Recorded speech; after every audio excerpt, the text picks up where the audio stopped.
I sat frozen in the driver's seat of my minivan, the phone pressed so hard to my ear it hurt. It was a pocket dial. My husband Mark calling me back seconds after he'd hung up from his big business trip. "She has no idea about Desert Star," he was laughing, his voice tinny and distant. A woman's giggled. "Jen, she's too busy with her little PTA projects to ever check the 401k. The money's ours, Chloe. We'll be in our new condo by summer." My heart didn't break. It turned to ice. The man I'd built a life with, the father of my children, was not just cheating on me. He was stealing our entire future. But that explosion was just the final crack in a foundation that had been crumbling for years. To understand how we got there, you need to go back 3 days, to the PTA bake sale. 3 days earlier, I was elbow deep in a crisis. Not a life-ending one, but the kind that feels just as urgent at 3 p.m. on a Friday. The Spring Fling bake sale had run out of change. And napkins. And apparently, common sense. "Jenna, are we sure the gluten-free brownies are actually gluten-free?" Sarah, a mom who was helping by mostly drinking coffee and scrolling on her phone, asked from across the room. "Yes, Sarah," I said, not looking up from my clipboard. "They're in the green-tagged containers, just like the email blast I sent last night. And the night before," I made a quick note, "we've cleared $1,200 for the new library computers. If we can sell the rest of these Rice Krispie treats, we'll hit our goal." This was my world, a world of color-coded binders, of 5 a.m. text reminders, of knowing which kid had a peanut allergy and which parent would always be late with their contribution. My husband Mark always called it my little hobby. He had no idea this hobby was a multi-$1,000 fundraiser that I ran like a military operation. I was the CEO of this elementary school cafeteria, and I was good at it. This was the same logistical skill that had gotten me a fast-track promotion to a logistics manager at a shipping firm, a life I'd happily put on pause when our twins were born. "Jenna, thank God," the principal said, rushing over. "The bouncy castle guy is here, but he says we only paid the deposit." I sighed, held up a finger, and pulled out my phone. "Don't worry, I have the receipt." I'd learned long ago that "I have the receipt" was the adult mom version of a magic wand. I was scrolling through my emails, looking for the PDF, when a new notification slid down from the top of my screen. It wasn't an email. It was a push alert from our joint bank account. Wire transfer approved. $75,000 to Desert Star Holdings, LLC. I froze. The noise of the cafeteria, the squealing kids, the cash register, Sarah asking about gluten again, all of it just dissolved. It felt like someone had packed my ears with cotton. $75,000. $75,000. That was our 401k. That was our new roof money. That was our what if the twins break a bone money. That was our money. Desert Star Holdings, LLC? It had to be a mistake. A hack. My mind raced, trying to find a logical box to put this in. Mark was on a last-minute business trip in Arizona. Phoenix, I think. Maybe this was a real estate thing? A surprise? No. We had a rule. We'd had it since we first combined our checking accounts. Anything over $500 we send a text. Anything over $5,000 we talk. This was something else. My hands were shaking. I shoved my clipboard at a startled-looking Sarah. "Take over. I have to make a call." I stumbled out of the cafeteria, my heart hammering a new, sick rhythm against my ribs. I went past the gym, past the lost and found, and burst out the side door into the humid afternoon air. I hit Mark's name in my favorites. 1 ring. 2 rings. He picked up. "Jen? Can't talk. I'm walking into a big meeting. What's up?" He sounded stressed, annoyed. That familiar, "you're interrupting something important" tone that I'd gotten so used to. "Mark, I just got an alert," I said, trying to keep the panic from my voice. "A wire transfer for $75,000 to something called Desert Star." "Jen, I really can't do this right now. The budget stuff, it'll have to wait. I'll call you tonight." And he hung up. Just click. I stared at the call-ended screen. I felt 2 inches tall, the budget stuff. Like I was asking about a Costco receipt. I felt the hot, stupid tears of frustration welling up. He'd call me tonight. It was probably fine. I was just overreacting. I took a deep breath, ready to go back inside and face the gluten-free brownies. Then my phone buzzed again. Mark. Thank God. A wave of relief washed over me. He realized he was too harsh. He was calling me back. I swiped to answer. Mark? Thank God, you scared me. Yeah, I just got off the phone with her. It was his voice. But he wasn't talking to me. My blood went cold. A woman laughed. It wasn't my laugh. It was light, carefree, and disgustingly intimate. Oh my God, she giggled. Did she see it? The transfer. Yeah, Mark said. And he laughed. Not his stressed work laugh, his real laugh, the one I hadn't heard in years, the one he used to use with me. She's asking about Desert Star. I told her I was in a meeting.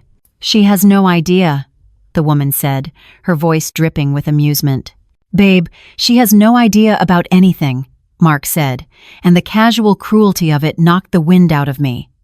She's too busy with her little PTA projects to ever check the 401k. She thinks logistics is making sure the carpool line runs on time. My PTA projects. The clipboard I was still clutching. The fundraiser I'd built from scratch. The 60-hour weeks I poured into our family, our home, our children. All of it. Just little projects. To him, I wasn't a partner. I was a mascot.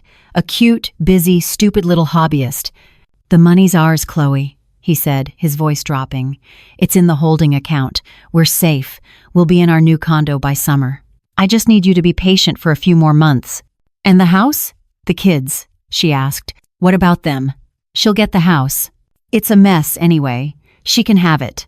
I just want out. And I want you. I should have hung up. I should have screamed. I should have thrown the phone across the parking lot and shattered it into a million pieces. But I didn't. I stood there, frozen, by the dumpster, listening to the man I'd loved for 15 years plan the rest of his life, paid for with the ruins of mine. I listened to them laugh about the new condo's floor plan for 2 more agonizing minutes before the call finally disconnected with a soft click. I looked down at my phone. The screen was black. I didn't cry. I didn't even breathe. It was like that $75,000 transfer had been a digital scalpel, neatly excising the part of me that felt, the part that trusted, the part that made excuses for him. The old Jenna would have dissolved into a puddle of tears. She would have called her sister.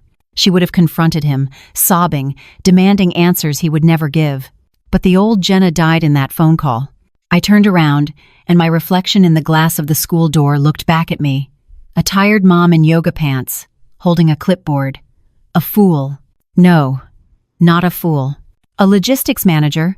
I walked, very calmly, not back to the bake sale, but to my minivan.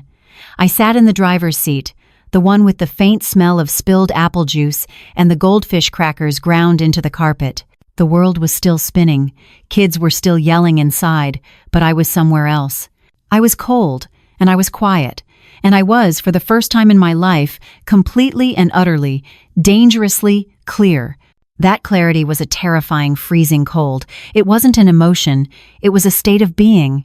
My hand was shaking, but not from fear. It was energy. The pocket dial was still live. And the closet space, Mark, it's to die for. The voice, Chloe was saying. I didn't hang up. I didn't make a sound. My thumb, steady, swiped down. I hit the screen recording button.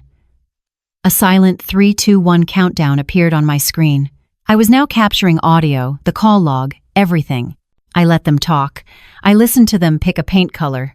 Seafoam, she said. I sat there in the minivan, in the school parking lot, and listened to my 401k being turned into a seafoam bedroom. When the call finally disconnected, I saved the file. I saved it, and then I emailed it to a new, secret Gmail account I created right there in the car. Jenna, Evans, exit, strategy@gmail.com, redundancy. That's the first rule of logistics. I put the car in drive. The Toddler Tunes playlist came on automatically. The wheels on the bus go round and round. I drove home, past the same oak trees, the same neighbors walking their dogs. The world hadn't changed, but I was a ghost in it. My body was on autopilot. It knew how to get home. My mind was somewhere else. It was in a war room. I walked in the back door. The house was quiet. My sister had the twins for a play date. Thank God. I didn't have to be mom for another 2 hours. I went straight to the kitchen. My command center. This is what Mark called it. A joke. The massive whiteboard calendar. The binders for school, medical, household. The laptop, always open. He thought it was cute. He thought it was mom stuff. He never realized this was my old job. This was a scaled-down version of the Port Authority logistics I used to manage. I sat down at the stool where I pay the bills. I took a sip of my 3-hour-old cold coffee, and I got to work. I opened a new folder on my desktop. I stared at the blinking cursor. I typed, Project, Exit. Inside, I created a new spreadsheet. Tabs for assets, liabilities, evidence, timeline. Then, I opened a new browser tab. I took a deep breath. Desert Star Holdings, LLC. It didn't take long. This was public record. I went to the Arizona Secretary of State Business Search, and there it was. Entity name, Desert Star Holdings, LLC. Date of incorporation, 3 weeks ago. Registered agent, Chloe Rivas. Chloe Rivas. The name from the phone. It wasn't just a voice, it was an LLC. My $75,000 was in an LLC registered to her. This wasn't just cheating, this was a premeditated criminal conspiracy. My fingers flew. A quick search. She was a regional sales manager in Mark's Arizona office. I found her Instagram, private, but the profile picture, her, in sunglasses, clinking a champagne glass with a man. I didn't need to see his face. I recognized the watch, the one I'd bought him for our 10th anniversary. I took a screenshot. I saved it to the evidence folder. I shut the laptop. I had enough. My little projects. I looked at my whiteboard. Twos, dentist, wed, soccer photos. I grabbed a red dry erase marker. I stood up, went to the board, and in the middle of the week, I drew a new box. In big, clear letters, I wrote, Meet with lawyer. I knew exactly who to call. David Chen, a shark from my old firm. I sent one email. David, it's Jenna Evans. I have a time-sensitive corporate fraud case. I have all the documentation. When are you free? My phone buzzed a minute later. Jenna, my 9 a.m. Monday just canceled. See you then. Bring your binders. I looked at my row of color-coded binders. Household, medical, school. Oh, I'd bring a binder, but it would be a new one. I spent all Saturday creating it. I didn't just label it divorce. That felt too small, too emotional. I printed the LLC registration from the Arizona Secretary of State. I printed the joint bank statements, highlighting the $75,000 wire transfer. I even transcribed the ugliest parts of the screen recording, the words, little PTA projects, and the money's ours, Chloe. I 3-hole punched his betrayal and slid it into a clean new 2-inch white binder. On the spine, I printed a simple label, Project, Exit. I hid the binder in the attic, tucked inside my old port logistics crate, filled with my awards and manuals from my old career. It felt safe there, protected. He came home Sunday night. I heard the rumble of the garage door, the jingle of his keys, the heavy, familiar thud of his suitcase dropping in the entryway. Jen, I'm home. My entire body went rigid. I was in the kitchen, packing lunches for Monday, slicing apples. The thwack of the knife on the cutting board was the only sound. The kids were already asleep. He walked in, smelling like recycled airport air and lies. Hey, babe. He leaned in to kiss me. I turned my head at the last second, a practiced, subtle move. His lips, the same ones that had probably kissed her goodbye hours ago, landed on my cheek. It felt like a slug. I had to physically resist the urge to wipe my face. Hey, I said, my voice watery. I was aiming for tired mom. I think I hit it. How was the trip? Brutal. He loosened his tie, already performing his exhaustion. Just brutal. The clients were a nightmare. I'm exhausted. I'll bet you are, I thought. Plotting a corporate felony and picking out paint colors is tiring work. You look tired, I said, handing him a glass of water. It was true. He looked terrible. Pale, with dark circles. Guilt, maybe? Or just a long flight back from Chloe. I'm starving, he said, opening the fridge. The light from it illuminated his face. Nothing in here. We're out of everything, I said, my voice flat. I was waiting for you. We need to do the big Costco run tomorrow. It's bad. He groaned. That deep, put-upon sigh that I knew so well. God, a Costco run.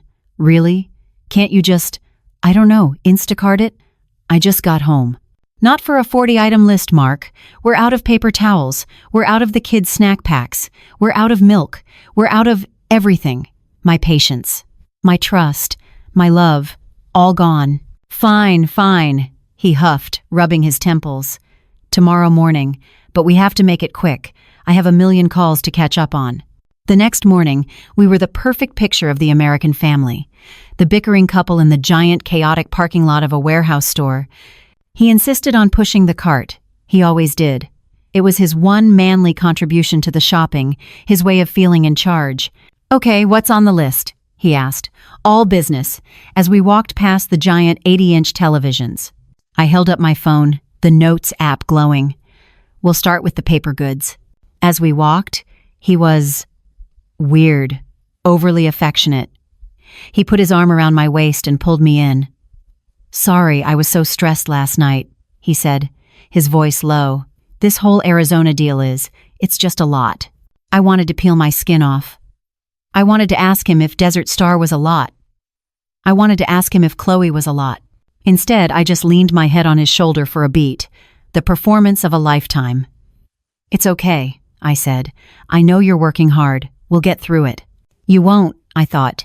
We got to the paper towels, the 30-roll mega pack. Do we really need the mega pack? He asked, even though he asks this every time.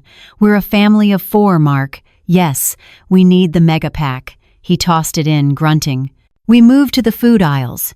The land of giant, oversized everything.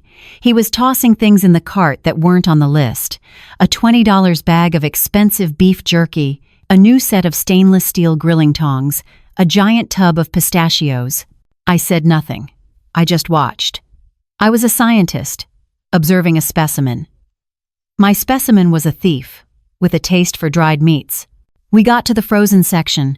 I grabbed the big bag of dinosaur-shaped chicken nuggets for the twins. He grabbed a box of fancy, high-end artichoke and goat cheese flatbreads. I paused. What are those? Oh, just something to try. For me, for late nights at the office. For Chloe. I could see it perfectly.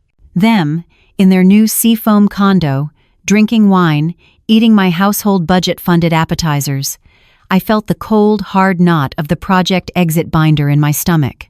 I just nodded. Fine. We finally got to the checkout. The cart was overflowing with $500 worth of suburbia.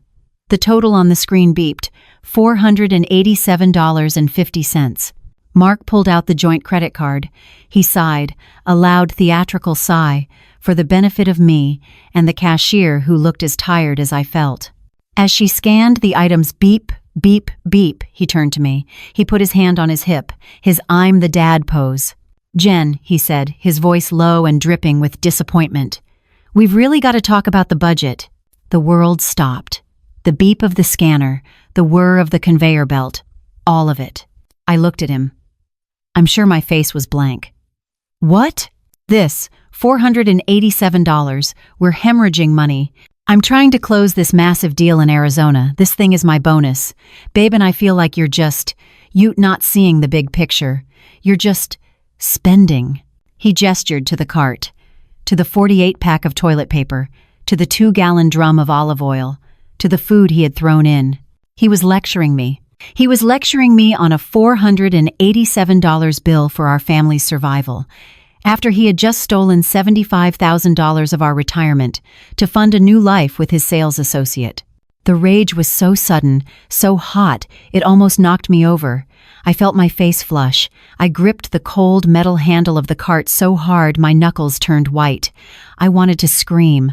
I wanted to take the giant tub of pistachios and smash it on the floor. I wanted to tell the cashier, he's right, I am bad with money. I let this idiot steal my future. He saw my face. He mistook my homicidal fury for wifely guilt. Hey, he said, his voice softening. He rubbed my back. The condescension was suffocating. It's okay. We're a team, right? I need my logistics manager back. He winked. I need you to run a tighter ship. A tighter ship, I repeated. My voice was a whisper. Right, I can do that. He smiled, satisfied. He paid. We pushed the cart out into the bright, unforgiving sunlight. We loaded the car in silence. The 30-pack of paper towels, the 48-pack of toilet paper, the chicken nuggets, the Trader's flatbreads. He got in the driver's seat. Okay, let's go. I got in the passenger side. I buckled my seatbelt. I pulled out my phone. As he pulled out of the parking spot, my thumbs were flying. He's home, I texted. The reply was almost instant. I'm at my desk. I'll be at your office Monday, 9 a.m. The phone was David Chen, my lawyer. I looked up from the screen and smiled at my husband. Want to stop for coffee? I asked, my voice bright and airy. Sure, babe, he said, reaching over to pat my knee. That sounds nice. I smiled, and I felt nothing at all. Monday was coming, and Monday came. It started just like every other Monday. The 6 a.m. alarm, the twins, fussy about their socks, the fight over the last of the good cereal. I was a ghost, a machine, an actress, moving through the motions of the life I used to have. I packed lunches. I signed a permission slip. I kissed Mark goodbye as he walked out the door, his briefcase in one hand, his phone already pressed to his ear. He was still lecturing me. Remember, Jen, tighter ship. I'm counting on you.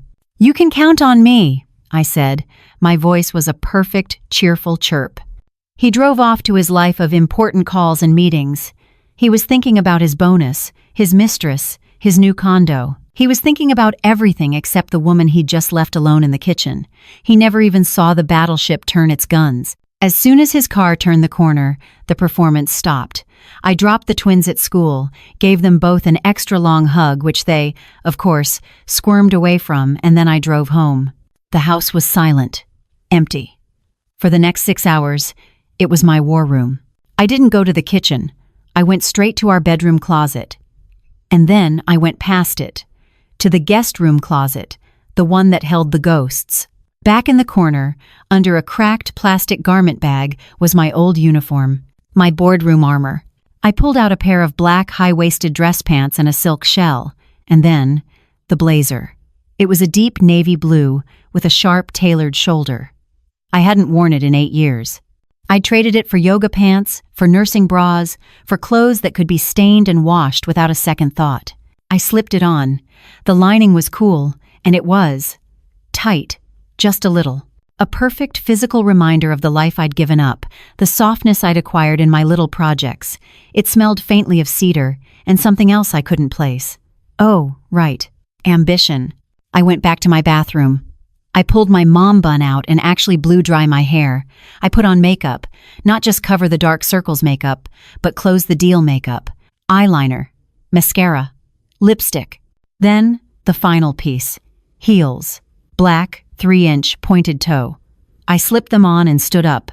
I walked out of the bedroom, and the click-clack of my own shoes on my own hardwood floor was a foreign, shocking, powerful sound.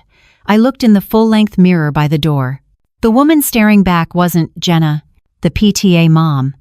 It was Miss Evans, the woman who used to manage a $30 million logistics budget, and she looked furious.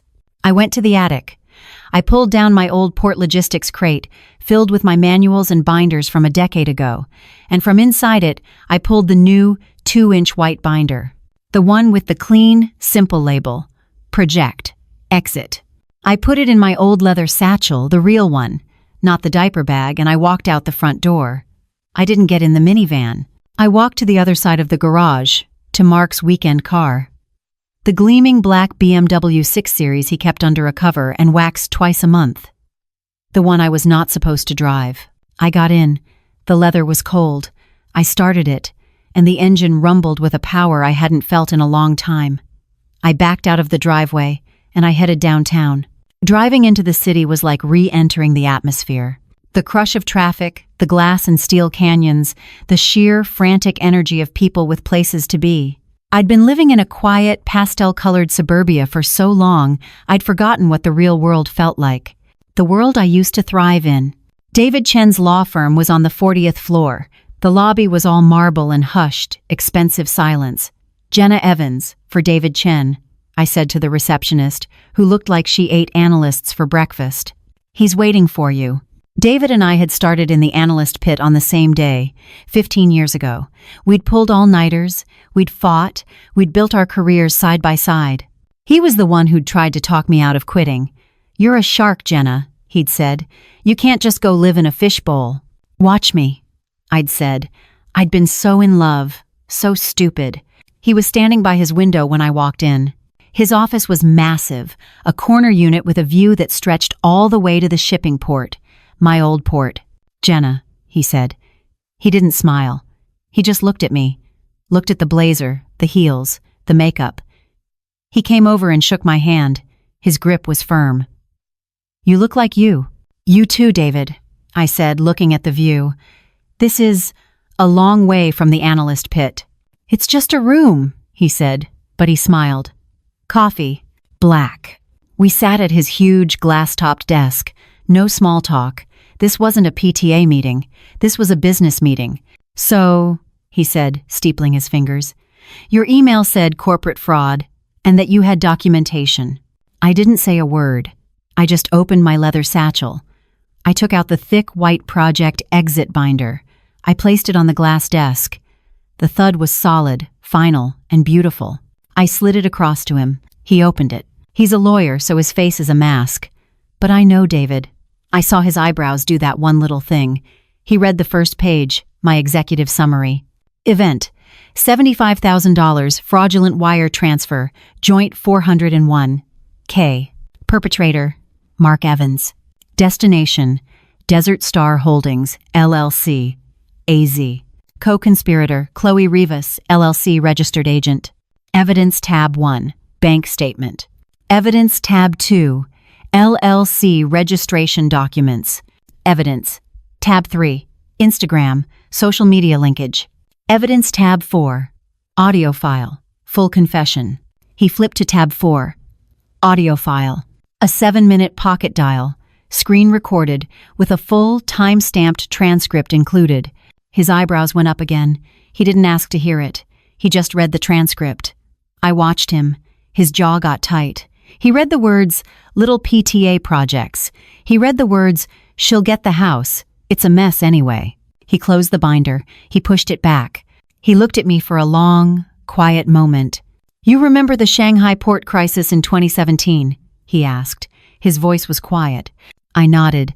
Container ship fire. The whole port was locked down for 72 hours. "It was a $40 million a day problem," he said. "And I remember you. You were in a conference room for 30 hours straight. You didn't sleep. You rerouted an entire fleet. You saved this company's entire quarter, Jenna. You were the sharpest logistics mind we ever had." The validation. The memory of who I was. It hit me harder than the betrayal. The tears I hadn't shed for Mark, I almost shed for her, the woman I used to be. "And I remember," I said, my voice thick, "turning down the promotion you eventually got, so I could go home and plan playdates. And coordinate bake sales." David leaned forward. His face was no longer friendly. It was the shark I remembered. "He never had a clue who he was married to, did he?" "He told me I needed to run a tighter ship," I said, the words from the Costco parking lot feeling like poison. A slow, cold smile spread across David's face.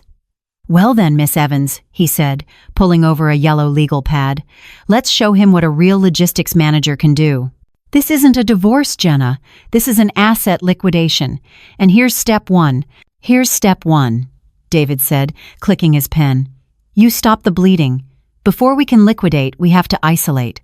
Mark and his girlfriend, they're not just cheating. They've committed a federal crime, wire fraud, forgery, conspiracy. He thinks he's a wolf. He's about to find out he's married to one." He laid out the plan. It wasn't a divorce strategy.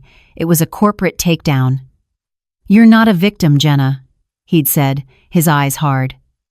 "You're a plaintiff, and you have the receipts. But we have to move before he knows you're moving. We need a shock and awe campaign. We need to cut his funding, his assets, and his credibility all at once." I left David's office at noon on Monday. For the next 48 hours, I was a ghost. I was no longer Jenna Evans, PTA mom. I was Jenna Evans, project manager. And my project was a controlled demolition. My first stop wasn't home. It was a competitor bank 3 towns over, the kind of big, impersonal, glass and steel branch where no one knows your name and they don't give out lollipops. I walked in, my heels clicking on the marble floor, the project exit binder heavy in my satchel. I sat down with a client relationship manager, a woman in a sharp suit who looked like she didn't have time for little projects either. "I need to open a new checking and savings account," I said. "A solo proprietor business account." Her professional smile didn't waver. "Wonderful. And what's the name of your new business?" I hadn't thought of one. I looked at the binder. I thought about my new life. "It's called Jenna Evans, Incorporated, a solo venture," she asked, typing. "Yes," I said, the word tasting strange and true on my tongue. "Completely solo." I signed the papers. I funded it with a $1,000 cash advance from an old high-interest credit card I'd kept in my maiden name since college. My just-in-case card. It turned out just in case was my entire life. I set up the online banking on my phone, right there in the chair. I created a new password, one only I knew. I named the account Firewall. It was my first small independent act. I had an account number that he didn't know. I was, for the first time in 15 years, financially off the grid. My next stop was our bank, the community branch, the one with the kids' corner and the smiling photos of the employee of the month. I knew this would be the hard part. This was my world. Brenda, the branch manager, saw me, and her face lit up. "Jenna, just the person I wanted to see. Are you still willing to run the financial literacy table at the fall fair?" "Hi, Brenda," I said. My voice was flat. I didn't smile. I walked right up to her desk. "Actually, I need to talk to you. In your office." Her smile faltered. The PTA mom was gone. This was Miss Evans. We sat in her small, glass-walled office. The fall fair flyer was taped to the wall behind her. "Brenda," I started, "I need to file a formal fraud report." "Oh, thank goodness," she said, visibly relaxing, reaching for a form. "I heard there was a skimmer at the gas station on Main. Was your card?" "No," I said. I pulled the thick white binder from my satchel and placed it on her desk. The thud was loud in the quiet bank. "I need to report my husband." The air left the room. This wasn't in her script. What? Jenna. "Mark? But he was just in here. The Arizona investment. He said it was a high yield. He lied," I said. "He lied to you. And he lied to me. I'd practiced this." I was not emotional. I was factual. "Please open the binder to tab 1. She did. She saw the $75,000 wire transfer. Now tab 2. She saw the Desert Star Holdings LLC registration. She saw the name Chloe Rivas. Now tab 4. She saw the transcript. The words "Little PTA Projects" and "The money's ours, Chloe" were highlighted in yellow. I watched the color drain from her face. She looked up, not at a neighbor, but at a massive legal problem. "Jenna," she whispered, her hands shaking. Oh my God. "This is a criminal conspiracy to defraud me of marital assets," I said, using David's exact phrase. "I am here to officially dispute the transfer as fraudulent. I did not authorize it. I was not aware of it. And here," I turned the page, "is the proof of forgery for the $401K withdrawal that funded the account. Here is my driver's license. Here is my passport. Compare the signatures." Brenda was no longer a friendly neighbor. She was a bank manager facing a massive liability. She started typing, her nails making a furious clack, clack, clack on the keyboard. "I have to escalate this," she said, her voice high. This is way above me." "I know," I said. "Escalate it, and while you do, I need a notarized copy of your official filed fraud report. I'll wait." I walked out 30 minutes later, the notarized affidavit clutched in my hand. It was Exhibit A for my next stop. The police station was the step I'd been dreading. The click-clack of my heels felt obscene on the worn-out linoleum. It smelled of stale coffee and bleach. The desk sergeant looked at my blazer and my binder and clearly didn't know what to make of me. "Ma'am, you lost." "No, I'm here to file a report for grand theft by wire, conspiracy to commit fraud, and forgery." The sergeant sighed. "The great. Another domestic dispute sigh. Ma'am, we're not a divorce court. If your husband— He is my husband, I said, cutting him off. But this is not a domestic dispute. This is a felony. He forged my signature on a federal 401k document to illegally liquidate $75,000, which he then wired to a Shell LLC registered in his mistress's name. I opened the binder on the high counter. Thud. Here, I said, is the notarized bank fraud report. Here is the LLC registration. Here is the evidence of forgery. And here is his confession on audio. Now, may I please speak to a detective in the Economic Crimes Division? The sergeant's entire demeanor changed. This wasn't a dispute. This was paperwork. This was evidence. This was a case. I spent the next 2 hours with Detective Miller, a woman with tired eyes and a mind like a steel trap. She listened. She read. She took my statement, and at 4:30 p.m., she handed me a case number. Your husband's a piece of work, Miss Evans, she said, handing me the report. But you're something else. Your lawyer's gonna love this. He already does, I said. I drove back downtown. The city was dark. I was running on fumes and fury. I walked back into David's high-rise office. He was the only one left. He was waiting. I didn't say a word. I just walked up to his big glass desk. I placed the notarized bank fraud affidavit on the glass. I placed the police report, with the criminal case number, on top of it. David looked at the two documents. He looked at me, and for the first time, he gave me a real, full-blown smile, a shark's smile. Good, he said. Now it's my turn. He picked up his phone. Karen, get me Judge Harrison's emergency clerk. Yes, at 5 p.m. I'm filing an emergency ex parte motion to freeze all marital assets, all of them. Grounds, criminal wire fraud, conspiracy, and forgery. Yes, I have a police report number. I have the bank's affidavit too. Tell the clerk I'm biking the motion over. Right now. He hung up. It's done.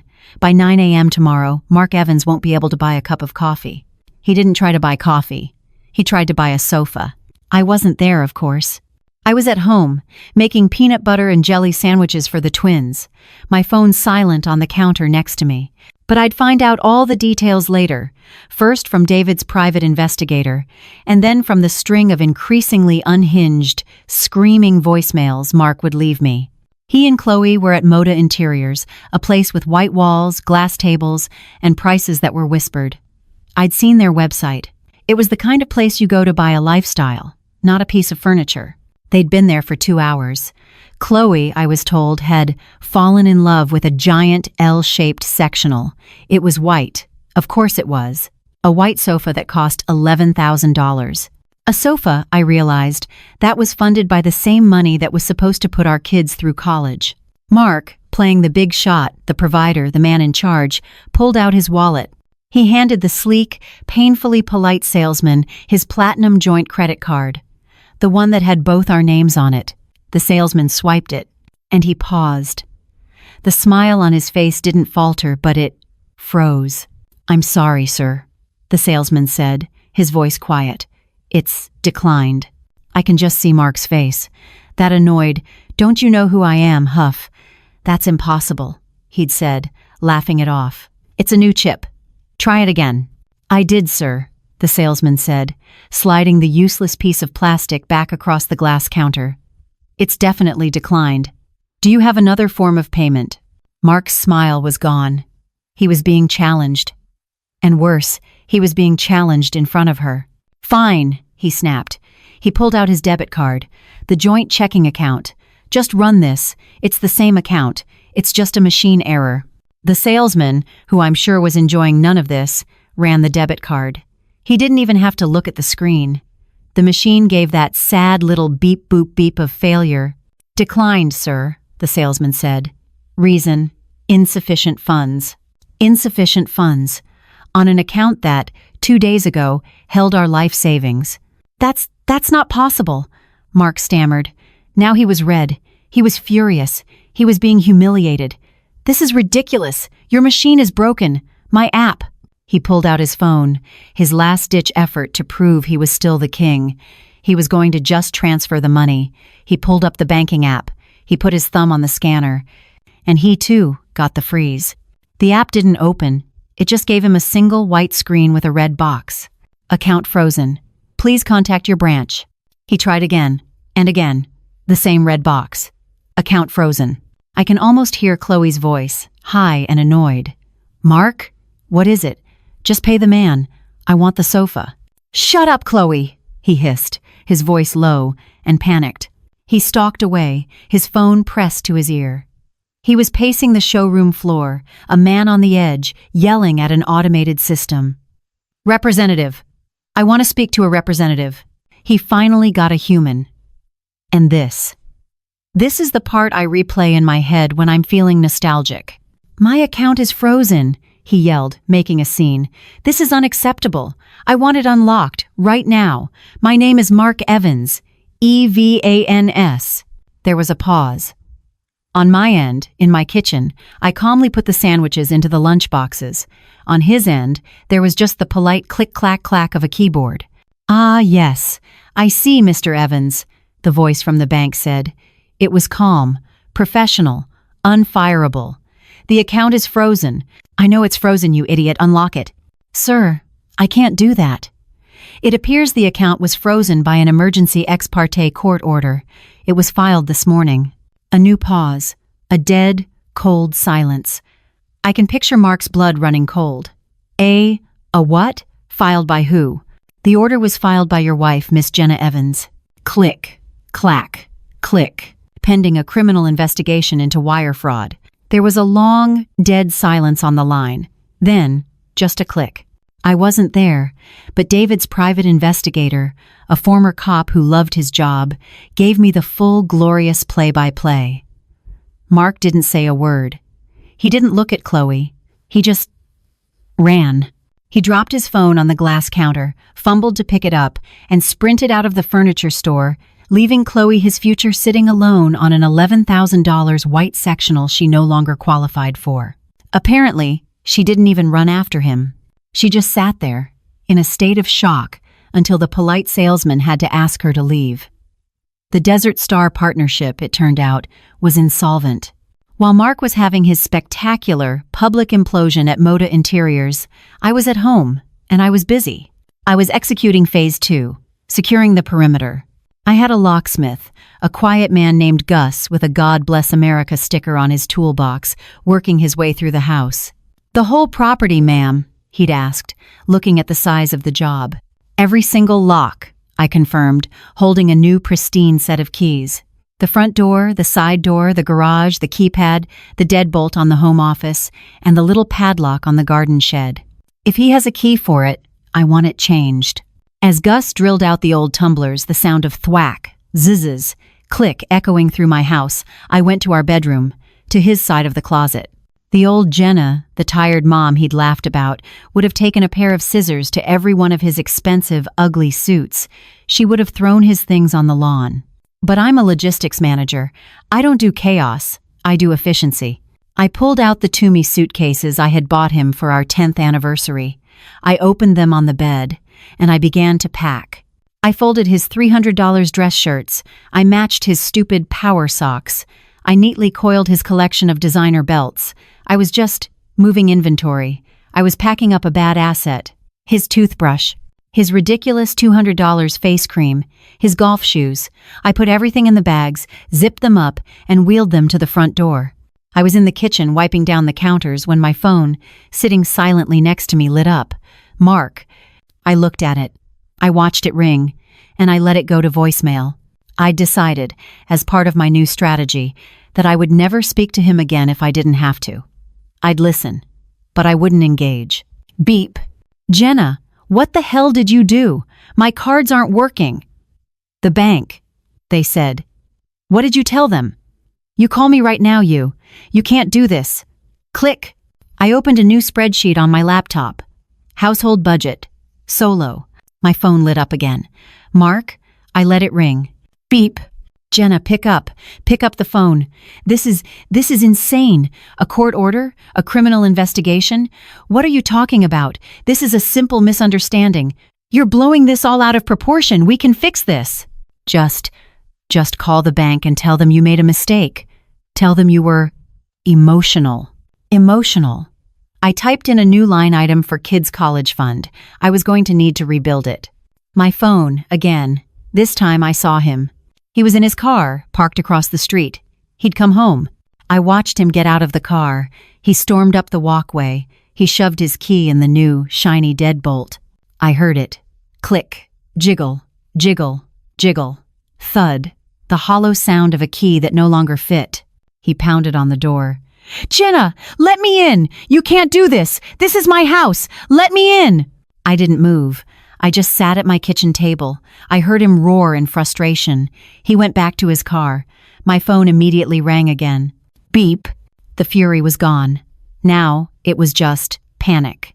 A cold, raw panic. Jen, please. The police, they called me. Detective Miller? They want me to come in. For questioning about Desert Star. This is my job, Jen. My life. You can't just do this. Chloe isn't answering her phone. She's gone. Oh God. Jenna, what did you do? I opened my new Jenna Evans Incorporated checking account app. I checked the balance. Still there. One more. This one came 2 hours later. He was sniffling. Actually, audibly crying. Beep. Jenna, I'm at my parents' house. I had to ask them for gas money. Gas money, Jen. They're so disappointed. Please, just, let's talk. I'll give the money back. I don't know how, but I will. Just, don't let this happen. I love you. I still love you. That last one, that's the one that made me laugh. He came back after the kids were asleep. I was reading a book on the sofa. I heard the click of a key, my new key. I'd left it for him, under the mat, with a note. You have 10 minutes to get your things and go. Trespassers will be prosecuted. The door opened. He looked. He destroyed. His suit was wrinkled. His eyes were red, and he was holding my note. He looked like a refugee. He saw me, curled up on the sofa, under a blanket, reading. Jenna, he whispered. I didn't look up. I just held up a finger. 1 second. I'm at a good part. He just stood there, dripping on the new welcome mat. I finished the page. I calmly folded the corner. I closed the book and placed it on the coffee table. I finally looked at him. My face was a mask. What are you doing here, Mark? This is my house, he stammered, but it sounded like a question. No, I said, my voice quiet and cold. This is my house. It's my house, my kids, and as of 9 a.m. this morning, my bank accounts, your things, I said, pointing with my chin, are on the porch. He looked, and there, stacked neatly, were his Toomey suitcases, his golf clubs, a single, neat banker's box. I'd labeled, Mark Office Junk. Jenna, no, please, let's talk. There's nothing to talk about, Mark. I stood up. My lawyer, David Chen, you remember David, right? The shark? He'll be in touch with your lawyer, assuming you can find one who'll work pro bono. I don't have a lawyer. That sounds like a you problem, I said. Not a me problem. I walked to the door. He was in the way. Excuse me. He was so broken he actually stepped aside. I opened the door. The cold night air hit my face. Your bags are packed, I said, and the police report is filed. If you set foot on this property again, I will call Detective Miller, and you will be arrested for trespassing. I looked at his stupid, expensive suitcase. I gave it a little push with my foot. It rolled over the threshold and hit the railing. Goodbye, Mark. And I closed the door. I slid the new, shiny brass deadbolt into place. The click thud was the most satisfying sound I'd ever heard. The unraveling was complete. The unraveling was loud. It was a string of screaming, unhinged voicemails, the sound of fists pounding on a door he no longer had a key for, and the eventual, pathetic silence. But the actual end? The end was quiet. It was the 10 a.m. hum of a fluorescent light in a windowless room that smelled like stale coffee and industrial carpet cleaner. It was a conference room at a neutral third-party mediation office, a sad beige box halfway between David's Shark Tank and the suburbs. Mark was already there when his lawyer walked in. I saw it all. I wasn't there, of course. I wasn't going to be. David had asked me, "Are you sure you don't want to be there?" To face him. Why? I'd said, looking at my new color-coded calendar. I have a logistics review at 10:30. I can't waste an entire morning on Mark. I was already officially Jenna Evans, Incorporated.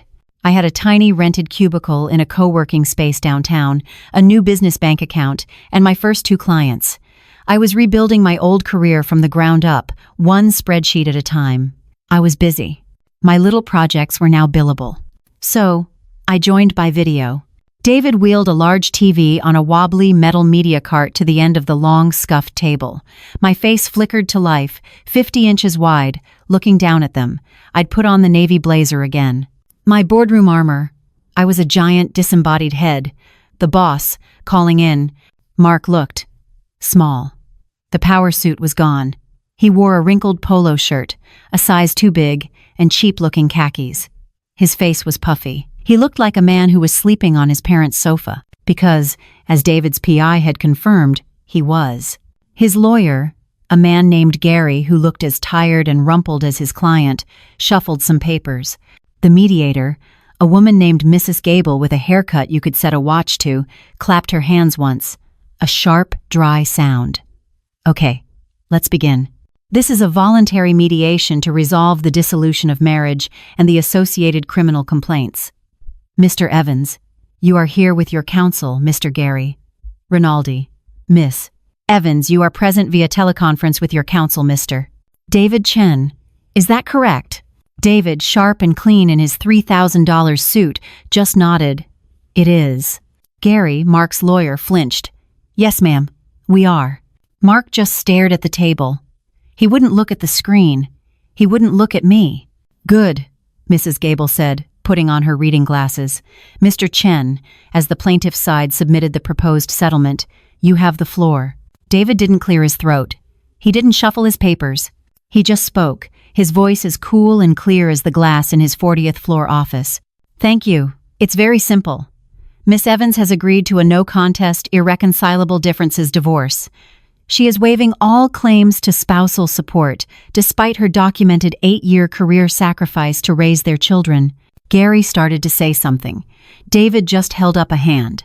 In exchange for this, generosity. Mr. Evans will forfeit his entire share of the 401k account he attempted to defraud. Now wait a minute, Gary sputtered. That's the whole thing. That is the exact amount he stole, David said, his voice dropping an octave. It's not a negotiation, it's a reimbursement. He will also forfeit his share of the equity in the marital home, which will be sold. The entirety of the proceeds will go to Miss Evans to reestablish the children's college funds, which Mr. Evans also put at risk with his adventure. This is punitive, Gary said, his voice squeaking. This is an execution. He loses everything. The house, the retirement, all of it. He walks away with nothing. David leaned forward. His shark smile was gone. He was all teeth. No, Gary. Punitive would be the 5 to 7 years he's facing for felony wire fraud across state lines. Punitive would be the criminal forgery charges we are holding. He tapped the Project Exit binder, which he had placed in the center of the table. It was the only organized thing in the room. This, David said, is just math. He stole an asset. He's returning the asset. He tried to leverage the house to fund a new life. He's losing the house. This is a simple, one-for-one transaction. My client, he said, gesturing to my giant face on the screen, is just running the numbers, tightly. He paused and let the final glorious dagger twist. She is, as he requested, running a tighter ship. I watched Mark's head snap up. He finally looked at me. He finally saw me. His eyes were wide. The tighter ship comment. The Costco parking lot. It landed. It landed hard. Jenna, he whispered. His voice was a rasp. The house? The whole house? The 401k? I'll have nothing. I had been silent. A giant, watching face. I unmuted myself. The small electronic boop from the TV's speaker silenced the entire room. My voice came out, amplified and perfectly calm. You already had nothing, Mark. All 3 of them, Mark, Gary, and Mrs. Gable, stared at the screen. You had a life I built. You had a household I ran. You thought you were the CEO. You were just overhead. You didn't just have a 401k. You had a partner who managed it, grew it, and protected it while you were busy with Desert Star. You didn't just have a house. You had a home, run by a little PTA project that made your entire life possible. I leaned into the camera in my little cubicle. You didn't lose everything. Mark, you're just, finally, seeing your actual net worth. And then, it happened. The lesson. Mark wasn't looking at me anymore. He was looking at his own hands, on the scuffed table. He looked at his rumpled lawyer. He looked at David's perfect suit. He looked at the binder. She was always this, he mumbled. He wasn't talking to me. He was talking to himself. What? Gary asked, confused. This, Mark said, his voice breaking. This. Organized. The binders. The calendars. The lists. I always thought it was just cute. He let out a single, wet, choked laugh. I thought it was. For me. Mrs. Gable, bless her, had heard enough. Mr. Evans, she said, her voice all business. This is not a settlement. This is a surrender. Do you accept the terms as written? Mark looked up one last time at my giant, unblinking, 50-inch wide face. The woman who had run his house. The woman who had run the bake sale. The woman who had just, efficiently, and without a single tear, liquidated his entire life. He deflated. The last bit of the Costco alpha male just leaked out of him, leaving a pale, wrinkled husk. He picked up the cheap, plastic hotel pen that was on the table. Yeah, he whispered, I accept. That was the last word I ever heard him speak in person. A single, choked, two-letter word. Surrender. That was 6 months ago. 6 months ago, I was a PTA mom in a minivan, juggling bake sales and carpool lines, running a household that my husband called a mess. Today, I'm sitting at the head of a glass-walled conference room on the 40th floor, and my blazer is worth more than my old minivan. The problem is the Port of Long Beach, I said, my voice bouncing off the glass. It's not a delay. It's a full-stop logjam. Our client's entire Q4 holiday line is sitting in 3 container ships in the Pacific. We promised them delivery by November 15th. It's October 30th. This isn't a problem. It's a $10 million fire. The room was full of analysts, young, sharp, and all of them looking at me. Their VP of logistics, David, who was leaning against the far wall, just watched me, a small, satisfied smile on his face. He'd hired me 2 days after the mediation. He didn't even interview me. He just slid a contract across his desk and said, "Welcome back, Miss Evans. We've got fires to put out." "Okay," I said, standing up and grabbing a red marker. I walked to the massive, wall-to-wall digital whiteboard. It was my old kitchen whiteboard, just with a much bigger budget. We're not going through Long Beach, we're going around it. As of right now. I want our next 3 carriers rerouted to Seattle. An analyst, a kid named Ben, looked up. "Seattle? Miss Evans. The port fees are 12% higher." "I'm aware," I said, not turning. I drew a new line on the map. "And the trucking cost down the I-5 is going to be a nightmare. But here's the math. A 4% cost increase is a hit. A 100% failure to deliver is a catastrophe. It's a lost client. We'll eat the 4% and we'll save the account. Get our trucking partners on the line. I want 40 semis reserved by noon. Make it happen." I capped the marker. Click. Questions. Silence. "Good. Go," I said. The room cleared in a flurry of laptops and quiet thank yous. David was the only one left. He pushed himself off the wall. "A logjam," he said, walking over. "That's a polite way of putting it." "It's a mess," I said, erasing the board. "But that's what I do. I manage messes." "You do," he said. He looked at the board, then at me. "I'm glad you're back, Jenna. The firm. I missed your brain." "Thanks for the corner office, David," I said. "You earned it," he said, turning to leave. "Oh, and by the way, your 10:30 is here." I walked back to my office. My office. It was all glass, overlooking the harbor. I could see the port. My old port, the one I used to manage. It felt like coming home. My desk was clean. My laptop was open. My personal whiteboard, was covered in scribbles about shipping lanes and client projections. It's funny. Mark had always laughed at my little projects and my endless lists. Now my lists were making me a six-figure salary. It was the same skill, the same brain. The only thing that had changed was the audience and the paycheck. I sat down, took a sip of my coffee. It was still hot.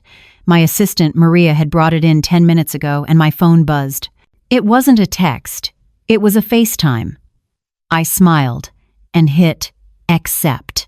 A tiny, pixelated face, missing a front tooth, filled the screen. Mommy. My entire body, the VP stiffness, just melted. Hey, Bug. What's up? Are you on your lunch break? I am, my son, Leo, yelled. And guess what? I got an A on my spelling test. And, can we have ice cream for dinner? I laughed. Nice try, mister. An A gets you one extra scoop after dinner. Not for dinner. Is your sister there? The phone wobbled, and my daughter's face appeared. Hi, Mommy. You look pointy. Pointy! I laughed, touching the lapel of my blazer. Yeah, I guess I do. Are you guys being good for the sitter? Yes, they both said, the way kids do. Good. I'll be home at 5:30. On the dot. We're having tacos. I love you. Love you. Love you. Bye. I ended the call and leaned back in my chair. I looked out the window, at the ships slowly moving in the harbor. I wasn't going home to the big, cold suburban mess that Mark had so generously left me. I'd sold that monument to a bad investment in 3 days. I'd taken my equity, all of it, and I'd moved. My new home was a 2-bedroom high-rise, 20 minutes from this office. It had clean lines, big windows, and a doorman who knew my kids by name. It was smaller, and it was ours. I looked at my reflection in the dark glass of the window. The pointy navy blazer. The woman staring back at me wasn't the ghost who'd been faking it at Costco. She wasn't the frazzled mom from the bake sale. It was Miss Evans. Mark was right about one thing. He did need a logistics manager. He just never realized that he was the bad asset, the screaming liability, the one little project I finally had to liquidate. And my books, for the first time in 15 years, were finally, perfectly balanced. My books were finally, perfectly balanced. It's funny. Mark made the classic mistake. He looked at the mom and thought she was a fool. He mistook my kindness for weakness. He mistook running a household for doing nothing. He forgot that the same woman who can organize a 200-item, $5,000 bake sale can also organize a 5-point legal takedown. He forgot that the same brain that manages carpools and pediatric dental appointments is the same brain that can manage a multi-million-dollar logistics crisis. He didn't just lose $75,000. He lost the best asset he ever had. I look at the new, unwritten page of my life, and I'm not afraid of the blank space anymore. I'm the one holding the pen. So let me ask you, if life handed you a brand new, unwritten page, would you have the courage to turn to it? If this story resonated with you, let us know your thoughts in the comments below. And don't forget to like and subscribe for more stories about finding strength in the hardest of times.